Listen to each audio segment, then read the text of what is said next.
السلام عليكم ورحمة الله وبركاته. ازيكم يا حبايب قلب؟ عاملين ايه؟ يا رب دايما تكونوا بخير. النهارده باذن الله هنعمل مع بعض مشروب العناب بطريقه سهله جدا. ما تنسوش الاشتراك في القناه وتفعلوا زر الجرس عشان يصل حضراتكم كل جديد. تابعوا معايا الفيديو. اول حاجه هنقول بسم الله. انا هنا معايا كوبايتين من زهد الكركديه جايباهم من عند العطار. ببتدي ان انا اغسلهم كويس جدا من التراب، وبعد كده اكون مجهزه معايا تمر هندي. بعد كده اكون مجهزه معايا حله ابتدي ان انا انزل بيها بالكركديه بالشكل ده زي ما حضراتكم شايفين. وبعد كده اكون مجهزه معايا التمر هندي، اخد نص الكميه بتاعتي وابتدي ان انا اقطعه على الكركديه بالشكل ده.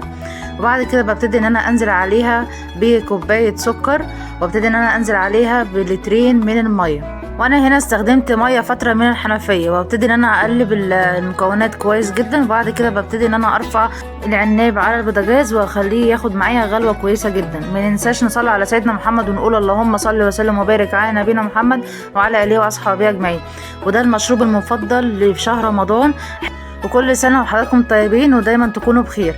شايفين ما شاء الله العناب جميل ازاي، بدا ياخد معايا غلوه كويسه جدا. مشروب العناب من المشروبات اللي فيها فوائد جميله جدا.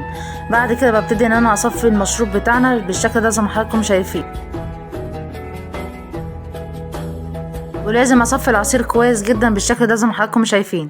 كده خلاص العصير جاهز معانا. بالشكل ده نبتدي ان احنا نسيب العصير يسقع معانا في التلاجة ونقدمه بألف هنا وشفا. جربوا العناب بالطريقة دي هتعجبكم جدا. يا رب الفيديو يكون عجبكم. لايك وشير، واشوفكم في فيديو جديد في حفظ الله.